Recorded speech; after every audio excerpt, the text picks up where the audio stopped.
London کے اس نواحی قصبے میں زیادہ تعداد بوڑھے مرد اور عورتوں کی تھی، کیونکہ بچے تو قصبے میں ویسے ہی بہت کم تھے اور جو نوجوان تھے ان میں سے اکثر لندن میں جا بسے تھے۔ قصبے کے بوڑھے مکین بہت محنتی تھے اور اپنے کھیتوں اور باغات میں کام کرنے کے علاوہ ان کی کوئی مصروفیت بھی نہیں تھی، لیکن پھر بھی قصبے کی رونق ماند پڑتی جا رہی تھی کیونکہ اب وہ بوڑھے ہو چکے تھے اور جوانوں کی طرح محنت اور مشقت کرنا ان کے بس میں نہیں تھا۔ وہ کھیتوں میں سبزیاں کاشت کرتے لیکن مناسب دیکھ بھال نہ ہونے کی وجہ سے ایک تو سبزیوں کی پیداوار بہت کم ہوتی اور جو سبزیاں پیدا ہوتیں وہ بھی کوئی اچھی قسم کی نہیں تھیں۔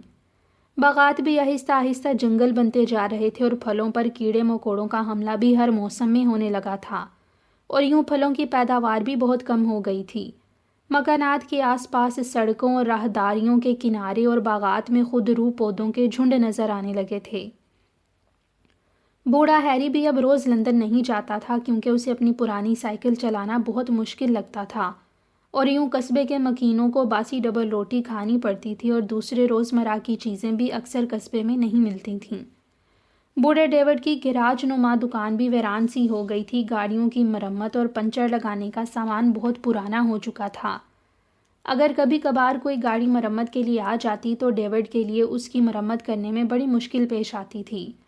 مسٹر جون کا گھوڑا بھی بوڑھا ہو گیا تھا اور گھوڑا گاڑی بھی بہت پرانی ہو گئی تھی اور اسے لندن سے قصبے تک پہنچنے میں بہت زیادہ وقت لگتا تھا۔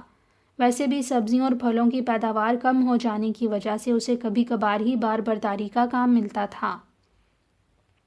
اسی قصبے میں ایک بوڑھی خاتون ٹریسا بھی رہتی تھیں۔ ان کا ایک بڑا سا باغ تھا اور ایک بڑا خوبصورت سا کاٹیج، لیکن دونوں ویران ہو رہے تھے۔ انہوں نے کئی مقامی لوگوں کو ملازم رکھا لیکن سب کام چور نکلے اور باغ مزید اجڑتا چلا گیا۔ بوڑھی ٹریسا کی کئی دوست نے اسے مشورہ دیا کہ وہ کسی غیر ملکی کو ملازم رکھیں کیونکہ اکثر غیر ملکی محنتی ہوتے ہیں۔ بوڑھی ٹریسا کو یہ مشورہ پسند آیا اور انہوں نے ایک غیر ملکی کو ملازم رکھ لیا۔ اتفاق سے انہوں نے جسے ملازم رکھا وہ ایک مسلمان اور پاکستانی تھا اور اس کا نام نذیر تھا۔ وہ بہت محنتی نوجوان تھا۔ پاکستان میں اس کے گھر والے سخت مالی مشکلات کا شکار تھے، اس لیے وہ زیادہ سے زیادہ پیسے کمانا چاہتا تھا۔ بوڑھی ٹریسا بہت تیز اور ذہین عورت تھی۔ انہوں نے نذیر کی تنخواہ تو کم رکھی لیکن باغ کی آمدنی سے معقول حصہ دینے کا وعدہ کیا۔ نذیر کے لیے یہی غنیمت تھا، اس نے بخوشی قبول کر لیا اور کام شروع کر دیا۔ موسم بہار شروع ہونے میں ابھی کچھ دن باقی تھے۔ نذیر نے اس موقع سے فائدہ اٹھاتے ہوئے کاٹیج کے گرد اگے ہوئے خود رو پودوں کو صاف کر دیا اور کیاریوں کو اچھی طرح سے تیار کر کے اس میں پھولوں کے بیج بو دیے۔ پھر وہ باغ کی طرف متوجہ ہوا، اس میں سے بھی جھاڑیوں اور خود رو پودوں کا خاتمہ کر دیا۔ پھلوں کے درختوں پر سے خشک ٹہنیوں کو کاٹ دیا۔ درختوں کے نیچے جو زمین بیکار پڑی ہوئی تھی، نذیر نے وہاں ٹریکٹر سے ہل چلا کر اسے اچھی طرح سے تیار کیا اور وہاں مختلف سبزیاں کاشت کر دیں جو سلاد میں استعمال ہوتی تھیں۔ کچھ زمین میں اس نے آلو بھی بو دیے۔ جب سبزیاں کچھ بڑی ہوئیں اور پھلوں کے درختوں پر بھی پھول آئے تو مختلف بیماریوں کے کیڑوں نے حملہ کر دیا، لیکن نذیر اس کے لیے پہلے سے ہی تیار تھا۔ اس نے بوڑھی ٹریسا کی پرانی اسپرے مشین کی خود ہی مرمت کر لی تھی اور ضروری کیڑے مار دواؤں کا انتظام بھی کر لیا تھا۔ کیڑوں کا حملہ ہوتے ہی اس نے دوائی کا اسپرے کر دیا۔ یوں کیڑوں کا خاتمہ ہو گیا اور سارے قصبے کے برعکس بوڑھی ٹریسا کا نہ صرف باغ پھلوں سے لد گیا بلکہ سبزیاں بھی بہت اچھی ہو گئیں۔ نذیر بڑی محنت سے سبزیوں اور پھلوں کی دیکھ بھال کرتا رہا، یہاں تک کہ سبزیاں اور پھل تیار ہو گئے۔ نذیر نے مسٹر جون کی گھوڑا گاڑی پر پھلوں اور سبزیوں کو شہر لے جا کر بیچنا شروع کر دیا۔ ٹریسا سبزیوں اور پھلوں کی اتنی اچھی اور زیادہ پیداوار دیکھ کر بہت خوش تھی اور سارے قصبے والے حسرت بھری نظروں سے اس کے باغ کی طرف دیکھا کرتے تھے۔ جب موسم کا اختتام ہوا اور ٹریسا نے حساب کیا تو اسے گزشتہ سال کے مقابلے میں کئی ہزار پاؤنڈ زیادہ آمدنی ہوئی تھی۔ وہ اپنے وعدے پر قائم رہیں اور نذیر کو اس کا حصہ جو تقریباً 2000 پاؤنڈ بنتا تھا دے دیا۔ نذیر اتنی ساری رقم لے کر حیران رہ گیا کیونکہ یہ پاکستانی روپوں میں 1,00,000 روپے کے قریب بنتے تھے۔ نذیر نے باغ میں بھی محنت جاری رکھی اور ساتھ ہی بوڑھی ٹریسا سے اجازت لے کر اس کے بڑے سے کاٹیج کے گیراج میں ایک دکان بھی بنا لی۔ وہ اپنی نئی سائیکل پر روز شہر جاتا اور تازہ ڈبل روٹی اور دوسرا روزمرہ کا سامان لاتا۔ بوڑھے ہیری کو تو یہ بہت برا لگا لیکن قصبے کے باقی لوگ بہت خوش ہوئے کہ انہیں ان کی ضروریات کی چیزیں آسانی سے اور اچھی ملنے لگی تھیں۔ بوڑھی ٹریسا کے پاس ایک پرانے ماڈل کی گاڑی تھی اور ٹریکٹر بھی تھا، اس لیے گیراج میں مختلف قسم کے اوزار بھی موجود تھے۔ نذیر چونکہ پاکستان میں ٹریکٹر ڈرائیور بھی رہ چکا تھا اور انجن وغیرہ کے بارے میں تھوڑا بہت جانتا تھا، اس لیے اس نے گیراج میں ٹریکٹروں کی مرمت اور پنچر وغیرہ کا کام شروع کر دیا۔ وہ محنتی تو تھا ہی، بہت جلد اس کا کام چل نکلا۔ وہ نہ صرف ایمانداری سے دل لگا کر کام کرتا بلکہ اپنے ملک و ملت سے دور رہ کر بھی اسلامی تعلیمات پر پوری طرح سے عمل کرتا۔ کام کرتے ہوئے جہاں بھی نماز کا وقت آ جاتا وہ کام چھوڑ کر نماز ادا کرتا۔ اس کی اس عادت سے جہاں کچھ لوگ متاثر ہوتے وہیں بہت سے متعصب لوگ اس سے جلتے بھی اور نفرت بھی کرنے لگے۔ بوڑھی ٹریسا کو دیکھ کر قصبے کے کئی لوگوں نے کام کرنے کے لیے غیر ملکیوں بلکہ پاکستانیوں کو ملازم رکھ لیا تاکہ وہ بھی خوب منافع کما سکیں، لیکن یہ لوگ پاکستانی تو تھے لیکن نہ محنتی تھے اور نہ ہی اچھے اور پکے مسلمان تھے، اس لیے ان لوگوں کے کھیت اور باغات ویران پڑے رہتے اور وہ محنت سے کام کرنے کی بجائے سستی، کاہلی اور بہانے بازی کرتے رہتے۔ ان نئے ملازموں کے مالکوں نے جب دیکھا کہ سبزیوں اور پھلوں کی حالت وہی پرانی ہی ہے تو انہوں نے ان پر سختی شروع کر دی اور انہیں نذیر کی مثال دے کر کہتے کہ اس کی طرح محنت سے کام کرو۔ ان نئے کام چور ملازموں کو نذیر پر بہت غصہ آیا اور انہوں نے اپنا کام محنت سے کرنے کی بجائے نذیر کے خلاف پروپیگنڈا شروع کر دیا اور اسے طرح طرح سے تنگ کرنا شروع کر دیا۔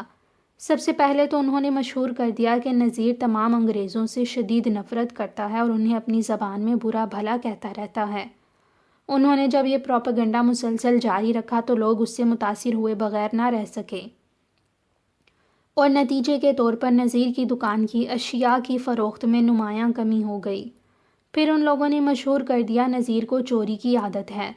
پاکستان میں بھی یہ چوری کیا کرتا تھا بلکہ نذیر کے سارے خاندان والے چور ہیں اور یہ ٹریکٹروں کی مرمت کرتے ہوئے نئے پرزے نکال کر ان کی جگہ پرانے پرزے ڈال دیتا ہے، اور اگر کسی ٹیوب میں ایک پنچر ہو تو وہ خود ہی کیل مار کر بہت سارے پنچر کر دیتا ہے اور پھر ناجائز پیسے کماتا ہے۔ اس کے بعد نذیر کا ٹریکٹروں کی مرمت کا کام بھی ٹھپ ہو کر رہ گیا۔ نذیر اس صورتحال سے بہت پریشان تھا لیکن وہ کیا کر سکتا تھا، وہ اکیلا تھا اور اس کے مخالف بہت سارے۔ اب تک جتنی بھی باتیں نذیر کے بارے میں پھیلائی گئی تھیں ان سب کے باوجود بوڑھی ٹریسا نے نذیر پر اعتماد کا اظہار کیا اور اسے کبھی کچھ نہ کہا، لیکن نذیر کے مخالفوں نے ایک اور حرکت کی۔ انہوں نے بوڑھی ٹریسا کے باغ سے رات کو پھل توڑنے شروع کر دیے اور الزام نذیر پر لگانا شروع کر دیا کہ نذیر پھل چوری کرتا ہے۔ شہر میں بھی انہوں نے ایک پھل فروش کو کچھ پیسے دے کر اپنا ہم نوا بنا لیا اور بوڑھی ٹریسا کو بھی قائل کر لیا۔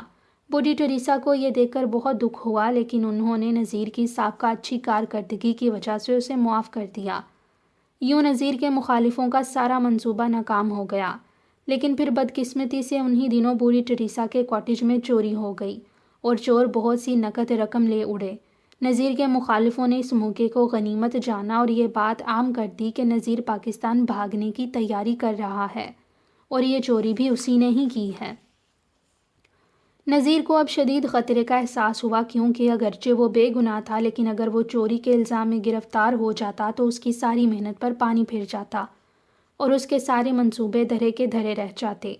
اس نے ان نئے آنے والے اپنے مسلمان اور پاکستانی بھائیوں سے بات کرنے کا فیصلہ کیا تاکہ وہ خواہ مخواہ اسے اس کی چوری میں ملوث نہ کروائیں، لیکن وہ تو نذیر کی بات سننے کے لیے بھی تیار نہیں تھے۔ وہ تو بہت خوش تھے کہ اب نذیر سے جان چھوٹ جائے گی اور وہ آرام سے نوکری کریں گے۔ نذیر نے انہیں سمجھانے کی بہت کوشش کی اور ان کی منت سماجت بھی کی لیکن وہ کسی طرح بھی نہ مانے۔ نذیر نے اٹھتے ہوئے آخری کوشش کرتے ہوئے کہا، پیارے نبی صلی اللہ علیہ وسلم کی حدیث ہے کہ مسلمان وہ ہے جس کی زبان اور ہاتھوں سے دوسرے مسلمان محفوظ رہیں، لیکن آپ لوگ کیسے مسلمان ہیں کہ ناحق اپنے ایک مسلمان بھائی کو تکلیف دے رہے ہیں؟ نذیر کی اس بات کا بھی ان پر کوئی اثر نہ ہوا۔ اتنے میں پولیس آ گئی اور نذیر کو گرفتار کر کے لے گئی۔ نذیر کی گرفتاری کے بعد انہوں نے سوچا کہ اب آرام سے نوکری کریں گے لیکن ان کے مالکوں نے ان کی کام چوری کی عادت کو زیادہ عرصہ برداشت نہ کیا اور سب کو ملازمت سے فارغ کر دیا۔ ادھر بوڑھی ٹریسا کے گھر چوری کے اصل مجرم گرفتار ہو گئے اور پولیس نے نذیر کو باعزت بری کر دیا۔ بوڑھی ٹریسا نے نذیر سے معافی مانگی کہ غلط فہمی کی وجہ سے اس نے نذیر کو پولیس کے حوالے کر دیا تھا اور نذیر کو دوبارہ ملازم رکھ لیا۔ نذیر کے مخالفین ایک بار پھر بے روزگار ہو گئے اور ادھر ادھر نوکری کی تلاش میں مارے مارے پھرنے لگے۔ اگر وہ اچھے مسلمان ہوتے اور اپنے مسلمان بھائی کو تکلیف پہنچانے کی بجائے خوب دل لگا کر محنت سے کام کرتے تو وہ بھی نذیر کی طرح خوش و خرم رہتے، مگر انہوں نے اپنی خامیوں پر پردہ ڈالنے کے لیے اپنے مسلمان بھائی کو تنگ کر کے خود ہی اپنا مستقبل تاریک کر لیا تھا، اس دنیا میں بھی اور آخرت میں بھی۔